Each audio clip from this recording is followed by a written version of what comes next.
Nick.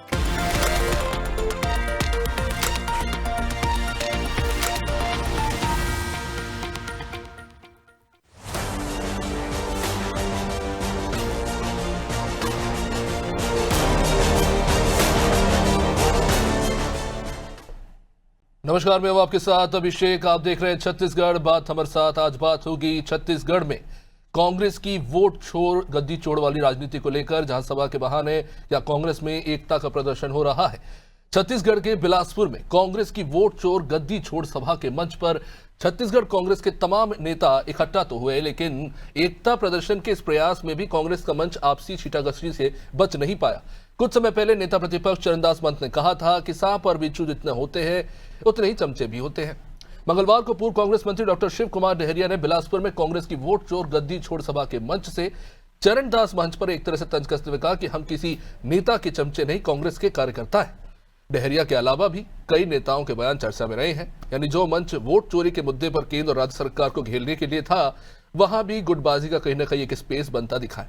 इससे पहले सचिन पायलट ने रायपुर में मीडिया के समक्ष कांग्रेस की आपसी खींचतान और बयानबाजी ऐसे मुद्दों पर लीपापोती करने की जहां कोशिश की, तो उन्होंने रविंद्र चौबे के भूपेश बघेल के नेतृत्व में चुनाव लड़ने वाले बयान को भी खारिज कर दिया और कहा कि सभी मिलकर चुनाव लड़ेंगे, व्यक्ति विशेष की बात नहीं है। वह महंत के चमचा और सांप बिच्छू वाले बयान पर भी कहा कि कांग्रेस विपक्षी सक्रिय भूमिका निभा रही है, कांग्रेस डिसिप्लिन्ड पार्टी है। बिलासपुर में पायलट ने सभा के मंच से कहा कि वोट चोरी से बनी भाजपा की डबल इंजन सरकार केवल धुआं फेंक रही है, जनता की परेशानियों पर काम हो नहीं रहा, बीजेपी को जनता बर्दाश्त नहीं करेगी, उनके बयान है। इधर कांग्रेस की वोट चोर गद्दी छोड़ अभियान और सभा को फर्जी बताते हुए छत्तीसगढ़ के डिप्टी सीएम विजय शर्मा ने कहा कि जनता बहुत अच्छे से ये जानती है कि वोट चोरी को लेकर कोई मसला है ही नहीं।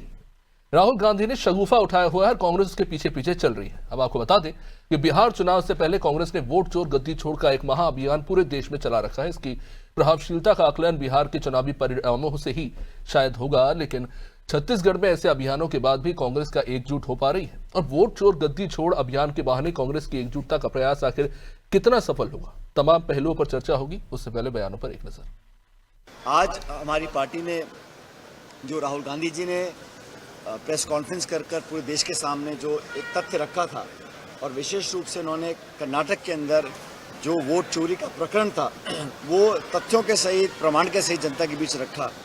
अब ये साबित हो चुका था कि निर्वाचन आयोग ने कहीं ना कहीं वोट चोरी को अंजाम दिया है, और हमने सिर्फ इतना कहा कि ये तथ्य आंकड़े हैं। निर्वाचन आयोग ने वोटर लिस्ट पार्टीज को देने मना कर दिया।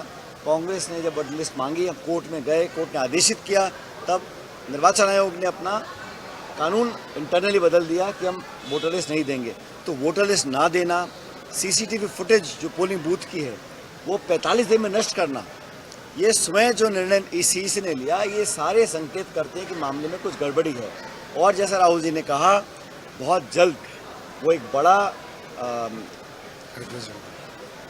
हादसा और एक जो वोट चोरी का प्रकरण है उसमें जो अगला खुलासा करने जा रहे हैं वो जनता के बीच रखेंगे।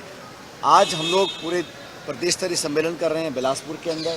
उसके बाद 15 तारीख से लेकर हम लोग शुरू करेंगे हस्ताक्षर अभियान। तो सरासर ये तो जनता बहुत अच्छे से जानती है कि वोट चोरी वाला कोई मसला होता ही नहीं है। राहुल गांधी जी ने शगुफा उठा लिया, उनके पीछे पीछे इनको दौड़ना पड़ रहा है। ये भी मन ही मन मान रहे होंगे कि भैया ऐसा कुछ होता है नहीं। राहुल गांधी जी कभी वोटर माने पोलिंग एजेंट नहीं रहे, काउंटिंग एजेंट नहीं रहे, इसलिए उनको ध्यान नहीं रहता है। आप अगर पोलिंग एजेंट होंगे तो बने होंगे तो आपको ध्यान होगा कि मतदाता सूची में एक एक नाम पर टिक होता है जब वो वोट डाल देता है, और सारे राजनीतिक पार्टियों के लोग एक एक बैठे रहते हैं, सब उसको पहचानते हैं। एक गांव में सबको सब पहचान लेते हैं, और इस तरीके से वोट होता है। मतदाता सूची में कोई गड़बड़ी है तो फिर बिहार में उसको ठीक करने पर विरोध क्यों कर रहे हैं? तो दो पहलू हैं, एक वोट छोड़ गद्दी छोड़ अभियान जो पूरे देश भर में कांग्रेस चला रही है, और दूसरा पहलू है छत्तीसगढ़ में कांग्रेस पार्टी के जो सीनियर नेता हैं उनकी एकता को लेकर और इनके बयानों में जो विरोधाभास है उसी को लेकर। इसी पर चर्चा करेंगे। डॉक्टर किरण बघेल बीजेपी से, आशीष यादव कांग्रेस से, वरिष्ठ पत्रकार रमेश पांडे हमारे साथ जुड़ चुके हैं। बहुत बहुत स्वागत है आप सभी मेहमानों का। आशीष जी, सबसे पहले सबसे सीधा सवाल मैं यही पूछूंगा, जो ये अभियान चलाया जा रहा है वोट चोर गद्दी छोड़ को लेकर पूरे देश भर में, वो कितना सफल होगा, उसकी कितनी सच्चाई है, उस पर बाद में आएंगे। लेकिन छत्तीसगढ़ के परिप्रेक्ष्य में अगर हम बात करें तो क्या कांग्रेस एक तरह से इस अभियान के जरिए एकजुटता का प्रदर्शन करने की कोशिश कर रही है? क्योंकि हाल ही में आपके पार्टी के सीनियर नेताओं के, तमाम सीनियर नेताओं के अलग अलग विरोधाभासी बयान देखने को मिले हैं। अगर आप ये कह रहे हैं कि छत्तीसगढ़ में वोट चोरी हुई जिसके चलते कांग्रेस हार गई, तो उस बयान का क्या जिसमें टीएस सिंहदेव ने एनएचएम के कर्मचारियों को लेकर कहा कि हमने जो वादे किए थे वो हमने पूरे नहीं किए, उसका खामियाजा हमें भुगतना पड़ा और अन्य योजनाएं जो चलाई गई नहीं चला पाए, उसके कारण हमें हार मिली। देखिए, सबसे पहली बात ये है कि ये कोई एकता का प्रतीक देने के लिए कार्यक्रम नहीं किया जा रहा है। ये कार्यक्रम, ये मुहिम इसलिए चलाई जा रही है क्योंकि भारतीय जनता पार्टी का जो चुनाव आयोग के साथ गठबंधन करके चुनाव को मैनिपुलेट करने का खुलासा हुआ है, और जिस तरीके से एक विधानसभा में 1 लाख फर्जी वोटर, 1 लाख वोटर में जो है गलतियां पाई गई हैं, ऐसी गलतियां पाई गई हैं कि भैया वो एक घर में 80-80 लोग रहते हैं और फॉर्म 6 जो है 80 साल के लोग भर रहे हैं, 200 लोग जो है 80 साल के हैं लेकिन फॉर्म 6 भर रहे हैं। उसके बाद जब चुनाव आयोग पर जो है सवाल उठाए जाते हैं, चुनाव आयोग को कहा जाता है कि चुनाव आयोग इन गलतियों को सुधारे, तो चुनाव आयोग जो है शपथ पत्र मांगती है। वहीं इनके भावी नेता अनुराग सिंह ठाकुर उसी तरह का प्रेस कॉन्फ्रेंस करते हैं, तो उनसे कोई शपथ पत्र नहीं मांगा जाता है। साथ ही साथ ये कांग्रेस ये बात को रखना चाहती है कि निश्चित रूप से कहीं ना कहीं चुनाव आयोग का गठबंधन, नहीं तो चुनाव आयोग क्या करती? चुनाव आयोग के पास अगर कोई शिकायत आई है तो उसका निराकरण करती। प्रेस आशीष जी, एक बार के लिए मान लेते हैं कि कुछ राज्यों में चुनाव में गड़बड़ी हुई है, चलिए मान लेते हैं, लेकिन क्या ये कह देना सही है कि हर राज्य में ही गड़बड़ी हो रही है? इस तरह से चुनाव आयोग को डिस्क्रेडिट कर देना, मैं इसलिए पूछ रहा हूं कि देखिए, ये जो पूरी व्यवस्था है किसी एक व्यक्ति के हाथ में तो है नहीं, ये बहुत ही फैली हुई व्यवस्था है। इतने बड़े स्तर पर पूरे के पूरे आयोग को नियंत्रित करना क्या संभव हो सकता है? इसलिए भी कि 2018 में आपको अप्रत्याशित जीत मिली छत्तीसगढ़ में, उसके बाद भले ही आप हार गए हाल के विधानसभा चुनाव में, लेकिन तब जीते भी तो आप ही थे सर। देखिए, ये नहीं कहा जा रहा है कि पूरे के पूरे चुनाव जो है इस तरीके से होंगे, लेकिन जांच की आवश्यकता तो जरूर है ना। चुनाव आयोग को जो है इस बात को मानना तो चाहिए ना कि वहां पर 1 लाख वोटर गलत है, कि भारतीय जनता पार्टी का प्रवक्ता बनकर चुनाव आयोग प्रेस कॉन्फ्रेंस लेती है। क्या कहते हैं चुनाव आयोग, इलेक्शन कमिश्नर का क्या कहना है कि अरे एक व्यक्ति के 1 से अधिक वोटर आईडी कार्ड हो सकते हैं। आप बताइए, क्या चुनाव आयोग का काम नहीं है वोटर लिस्ट को सही करना और वोटर लिस्ट को सही तरीके से देखना? ये 6 महीने के अंदर पूरे बिहार में SIR कर लेते हैं। जब सुप्रीम कोर्ट की नताड़ लगती है तब इनको बात समझ में आती है। मुर्दा लोगों को, जिंदा लोगों को मुर्दा कह दिया इन्होंने, जीवित लोगों को मृत घोषित करके उनका नाम काट दिया। 2 लोग भारत देश के सुप्रीम कोर्ट सर्वोच्च न्यायालय में खड़े होकर कह रहे हैं कि हम जिंदा हैं, हमारा नाम मृत घोषित करके काट दिया गया। इसके बाद भी जो है इस मामले में जो है संजीदगी नहीं नजर आ रही भारतीय जनता पार्टी के लोगों को। क्या कह रहे थे छत्तीसगढ़ कांग्रेस के नेताओं को लेकर आप क्या कहेंगे? विजय शर्मा जी तो ये कह रहे हैं कि चलिए राहुल गांधी जी ने एक शगुफा उछाल दिया या मुद्दा उछाल दिया, जो भी है, लेकिन खुद छत्तीसगढ़ के कांग्रेस नेता भी जानते हैं कि सच्चाई क्या है, वो तो मजबूरी में उन्हें ये करना पड़ रहा है। देखिए, छत्तीसगढ़ की कांग्रेस, देश की कांग्रेस और पूरे देश में कांग्रेस का हर एक कार्यकर्ता इस बात को अच्छे से समझ रहा है। तभी हम कह रहे हैं कि वोट चोर गद्दी छोड़। इस बात पे हमारे को कोई भी आशंका नहीं है, कोई भी कंफ्यूजन नहीं है कि जिस तरीके से मैनिपुलेशन किया जा रहा है उसे रोकना होगा। और जिस तरीके से चुनाव आयोग का रवैया रहा है, वो भाजपा की बी टीम बनकर काम कर रही है। विजय शर्मा जी ने क्या कहा कि भैया एक नाम टिक होता है, हम भी जानते हैं एक नाम ठीक होता है। अब जो व्यक्ति वहां नहीं रहता है उसके नाम पे आप दूसरा वोट डलवा दे रहे हैं। एक घर में 80 लोग रहते हैं क्या? चुनाव आयोग ने कहा जिसका कोई हाउस नंबर नहीं होता उसका हाउस नंबर 0 होता है। ऐसा होता है क्या वास्तविक रूप से? आप बताइए। बहुत महत्वपूर्ण सवाल है डॉक्टर किरण बघेल जी, मैं सीधे इस पे आऊंगा कि बड़े आसानी से विजय शर्मा जी ने कह दिया कि ये तो कोई मुद्दा ही नहीं है। अगर ये मुद्दा ही नहीं है तो केंद्र में बैठे आपके नेताओं को बार बार प्रेस कॉन्फ्रेंस क्यों करना पड़ रहा है? और जब सवाल चुनाव आयोग पर उठाया गया है, उनके इंटेंशंस पर उठाया गया है, तो सफाई बीजेपी क्यों दे रही है?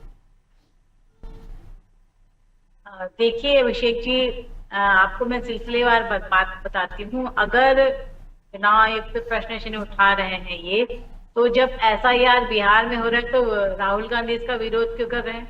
वो छटनी का ही तो काम कर रही है।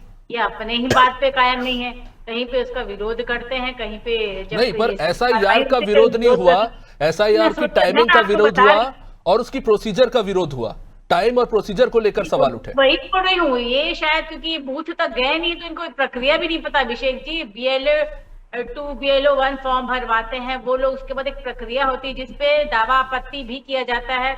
और तब ये पार्टी के नेता कहाँ थे जब दावा आपत्ति के लिए एक समय निर्धारित किया जाता है, तब उसके बाद जब ये मत पत्र जारी होता तब भी चुनाव आयोग दोनों ही पक्ष के दोनों ही नेताओं को, मतलब दोनों ही पार्टियों के नेताओं को बुलाती, तब भी कांग्रेस के नेता नदारद रहते हैं। हाँ, जब चुनाव प्रक्रिया हो जाती, जब ये हार जाते हैं तो प्रश्न चिन्ह उठाने जरूर आ जाते हैं।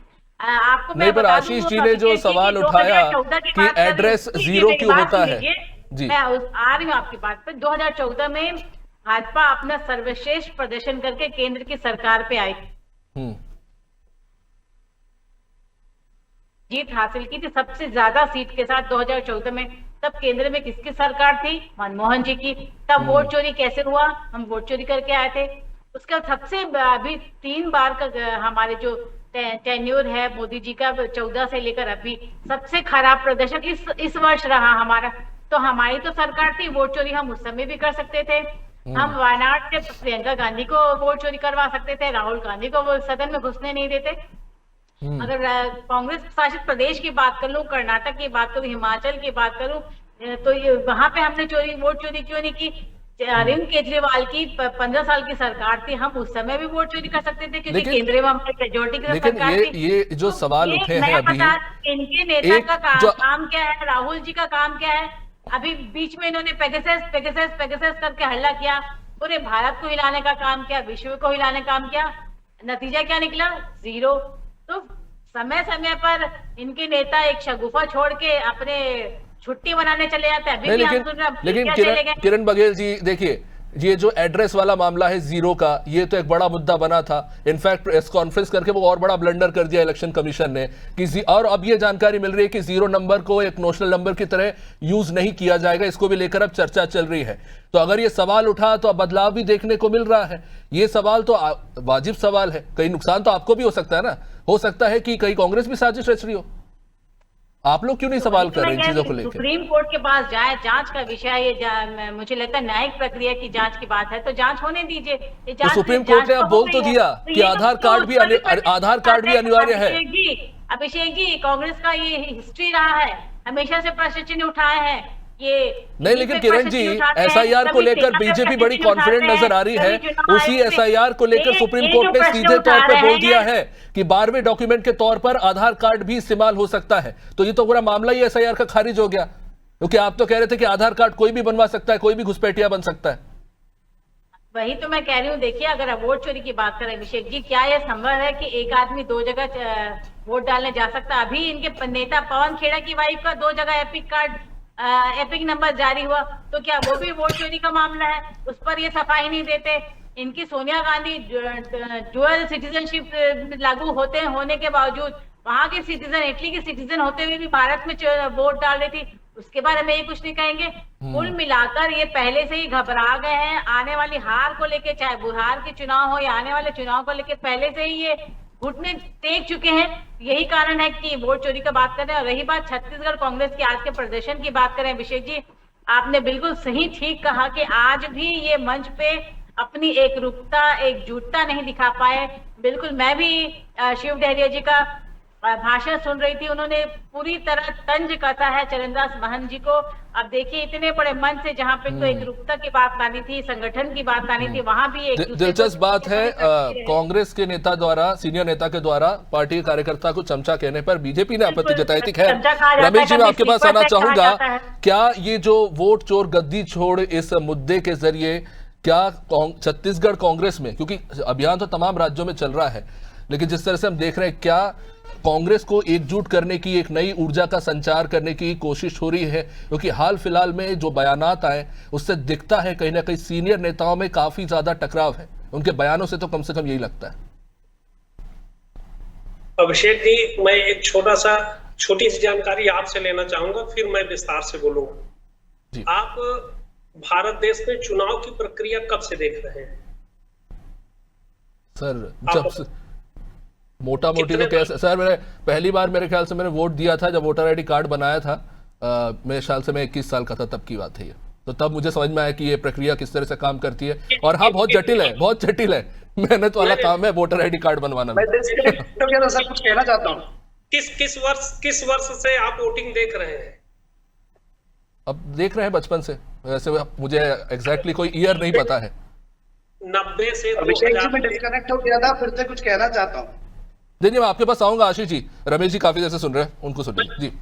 मैं ये कह रहा हूँ कि अभिषेक जी, अगर टीएन सेशन का नाम आपने सुना होगा, टीएन सेशन चुनाव आयुक्त हुए थे जी। चुनाव में सुधार की अगर बात की जाए तो उसके सबसे बड़े नायक टीएन सेशन है। टीएन सेशन के पहले जिसने भारत देश की एक लंबी जो जनरेशन है, जो लंबे बहुत बड़ी संख्या में मतदाता है, उन लोगों ने 70 के दशक का चुनाव देखा है, 80 के दशक का चुनाव देखा है, 60 के दशक का चुनाव देखा है, 90 के दशक का चुनाव देखा है। मैं जब समझने लायक हुआ था 90 से 2000 के दशक का चुनाव मैंने भी देखा था, तब ईवीएम नहीं थी। ईवीएम से पहले का चुनाव का दौर ये होता था कि बूथ लूट लिए जाते थे, बूथों पर कब्जा हो जाता था। जो वोटर जो वैलिड वोटर होते वो वोट नहीं दे पाते थे, जो बदमाश होते थे, गुंडे होते थे, वो बूथ पर कब्जा करके वोट डाल लेते थे। और जब वैलिड वोटर वोट डालने जाता था तब पता चलता था कि उसका वोट पहले से डल गया है, घर वापस जाए। तो आप समझे कि वो उस समय किसकी सरकार थी? अगर वो व्यक्ति जो सरेआम बूथों पर गुंडाई करता था, बूथों को लुटवाता था, वो आज बोले कि वोट चोरी हो रही है, तो लोग कैसे भरोसा करेंगे? एक असत्य झूठ बोलने वाला नहीं। लेकिन रमेश जी, ईवीएम को लेकर मैं सीधे आता हूं। ईवीएम को लेकर तर्क दिया जाता है टेक्नोलॉजी का कि अब एडवांस टेक्नोलॉजी आ गई है, प्रक्रिया सही हो गई है और एक्यूरेट हो गई ईवीएम के आने से। तो यही अप्रोच इलेक्शन कमीशन का सीसीटीवी कैमरा का डेटा स्टोर करने के लिए क्यों नहीं है? यही अप्रोच टेक्नोलॉजी का उनका जो है बाकी चीजों के लिए क्यों नहीं है? आप ऑप्टिकली रीडर डेटा क्यों नहीं उपलब्ध कराते? मेरी बात पूरी होने दीजिए। फिर टीएन सेशन आए, उन्होंने चुनाव में सुधार लाया, और चुनाव में एक सुधार आने के बाद अचानक बूथों पर गुंडाई होना, बूथों पर कब्जा होना, ये सारी प्रक्रियाएं अपने आप बंद हो गई। अब रही बात जो आज वर्तमान में मुद्दे उठ रहे हैं, वोट चोरी का हो या एक अलग विषय है, मैं तो एक विषय इसमें और भी जोड़ूंगा। राहुल गांधी जी जिस भाषा का प्रयोग करते हैं वो लोकतंत्र की भाषा नहीं है। एटम बम, हाइड्रोजन बम, चौकीदार चोर है, वोट चोर है, ये लोकतंत्र की भाषा नहीं है। लोकतंत्र की एक मर्यादा होती है, मर्यादित भाषा होती है, और तथ्यों पर, तर्कों पर, बिल्कुल बहस पर आधारित होना चाहिए। जैसे आज अभी सचिन पायलट जी का बयान मैं सुन रहा था, वो राजीव गांधी जी की, राहुल गांधी की बात का ही जिक्र कर रहे थे, लेकिन उन्होंने कहा वो बड़ा खुलासा करने वाले हैं। उन्होंने हाइड्रोजन बम की बात नहीं की। शायद वो लोकतंत्र की भाषा को जान रहे हैं। तो मैं ये कहूंगा कि इतना आक्रामक होने की जरूरत नहीं। लोकतंत्र तो बहुत प्रेम की बात है और स्नेह की बात है। अपनी बातों को आप अपने तरीके से रखो, जो अच्छा लगे उस भाषा में रखो। तो मैं तो ये कहूंगा कि एक बात कि हिंसक प्रवृत्ति वाली बातों को, जैसे अभी आपने बिलासपुर की बात कहा कि सांप, बिच्छू, चमचा, ये लोकतंत्र की भाषा नहीं है भाई। आप राजनीति करते हो। रमेश जी, वो भाषा का स्तर तो बहुत नीचे जा चुका है, पता नहीं कभी ऊपर आएगा कि नहीं। लेकिन मैं जो आपसे पूछ रहा था कि देखिए, ईवीएम की बात आपने करी, टेक्नोलॉजी को लेकर इलेक्शन कमीशन का यही अप्रोच है कि ईवीएम का इस्तेमाल होगा, चीजें और सरल होगी और सुलभ हो जाएंगी और प्रोसीजर बेटर हो जाएगा। तो इलेक्शन कमीशन का यही अप्रोच सीसीटीवी कैमरा का डेटा स्टोर करने के लिए क्यों नहीं है? इतना एक साधारण से सीपीयू के अंदर पूरा डेटा स्टोर हो सकता है, आप क्यों नहीं करते? आप ऑप्टिकली रीडिंग इमेजरी डेटा क्यों नहीं देते कि आसानी से आप उसे सर्च कर सके? आप मानधाता के जमाने के कागज के ढेर दे रहे हैं। तो यहां पे टेक्नोलॉजी के अप्रोच को क्या हो जाता है? अभिषेक जी, मैं ये बता रहा हूं, ये चीजें सतत संशोधन की प्रक्रिया है। जैसे टीएन सेशन आए, उन्होंने कुछ सुधार किया, कोई क्रांतिकारी चुनाव आयुक्त आ जाएगा, जो आप बोल रहे हैं शायद ये भी आने वाले दिनों में हो जाएगा, लेकिन एक साथ नहीं हो सकता।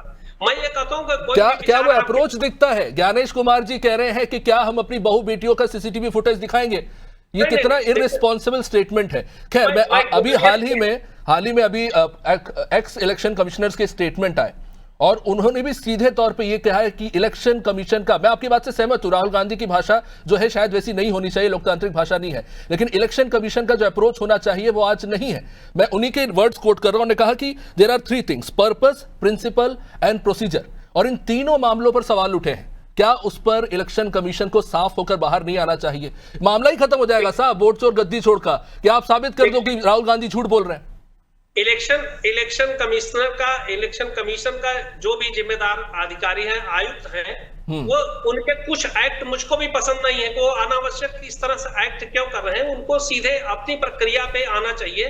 ये बिल्कुल आप बात सही कह रहे हो, लेकिन मैं ये समझता हूं कि ज्ञानेश कुमार जी लंबे समय तक आयुक्त तो नहीं रहेंगे। शायद आने वाला जो आयुक्त होगा वो इन चीजों को बहुत बारीकी से समझेगा, लेकिन इसके लिए आयुक्त से ज्यादा जिम्मेदारी राजनीतिक दलों की है। देश में जो 100, 150, 200 राजनीतिक दल हैं, अभी सुप्रीम कोर्ट ने कहा था, उस बात को मैं कोट करूंगा, सुप्रीम कोर्ट ने राजनीतिक दलों को लताड़ लगाई थी कि राजनीतिक दल के लोग क्या कर रहे हैं। भाई अगर ये गड़बड़ियां हो रही हैं, चुनाव प्रक्रिया में कोई खामी आ रही है, तो राजनीतिक दलों के लोग क्या कर रहे हैं आखिर भाई? क्योंकि वही स्टेक होल्डर्स है। खैर आशीष जी क्या कहेंगे इस पर? देखिए मुद्दा आप उठाइए, महत्वपूर्ण मुद्दा है, लेकिन उसको लेकर जिस तरह की भाषा का, क्योंकि होता ही है कि देखिए मुद्दे से भटक जाते हैं जब इस तरह की भाषा का इस्तेमाल होता है, बहस भाषा पे छिड़ जाती है कि अरे देखिए क्या बोल रहे हैं, किस तरह की भाषा का इस्तेमाल हो रहा है। आपकी पार्टी के ही नेताओं ने, शिव डहरिया जी ने भी एक तरह से तंज कसते हुए इसको लेकर सवाल उठा दिया।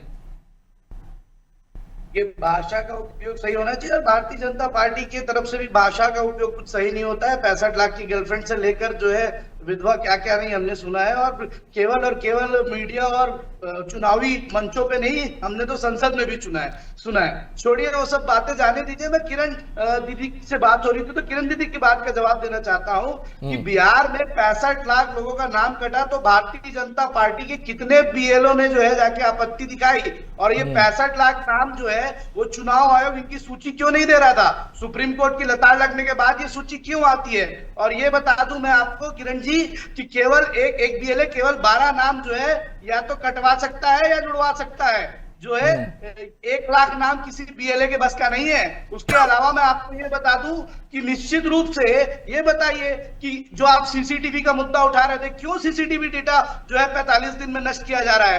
क्यों 2023 में ऐसा कानून लाया गया जो एक तरह से लगता है कि चुनाव आयोग को बचाने के लिए या चुनाव आयोग को प्रोटेक्ट करने के लिए? समय सीमित है, मैं इस पे जवाब चाहूंगा, और इसमें एक चीज और जोड़ना चाहूंगा। किरण जी, विजय शर्मा जी कह रहे थे कि राहुल गांधी कभी पोलिंग एजेंट बने नहीं तो उन्हें पता नहीं है। आप लोग भी सवाल उठाते रहते हैं कि इतने सारे पोलिंग एजेंट के रहते हुए गड़बड़ी हो कैसे सकती है, पर बीजेपी तो ये कहती है ना कि छत्तीसगढ़ में तो कांग्रेस के पास बूथ लेवल कार्यकर्ता ही नहीं है। देखिए मैं फिर यही बात कहना चाहूंगी कि अगर ये वोट चोरी की बात करते हैं, तो इतने सारे वोटर्स, सारे हमारे हिंदुस्तान के वोटर्स पे ये प्रश्न उठाते हैं, उनकी प्रतिबद्धता पर भी प्रश्न उठाते हैं। आशीष जी सुन लीजिए, वोट चोरी का बात कर रहे हैं तो मतलब जितने हम मतदाता वोट डाल रहे हैं आप उनका अपमान कर रहे हैं। इलेक्शन आयोग में जो आपको जैसे पता होगा, हर प्रदेश में हर जगह अलग अलग लोगों की ड्यूटी लगती है, सरकारी तंत्र इसमें जुड़ा रहता है, तो आप उन सभी सरकारी तंत्र के निष्ठा पर भी प्रश्न उठा रहे हैं। ये मुझे लगता है बहुत निंदनीय विषय है। इतने सालों से सरकार बन रही है, आपकी कितनी सरकार है, आप उसका भी अपमान कर रहे हैं, मतदाता का अपमान कर रहे हैं। आशीष जी ये सवाल पूछ के आपके नेता के द्वारा इतने मतदाता जो आपके कांग्रेस शासित प्रदेश में जो निर्णय देते हैं आपकी सरकार के पक्ष में या आपके नेता के पक्ष में, आप उनका भी अपमान कर रहे हैं, भारत की जनता का भी अपमान कर रहे हैं।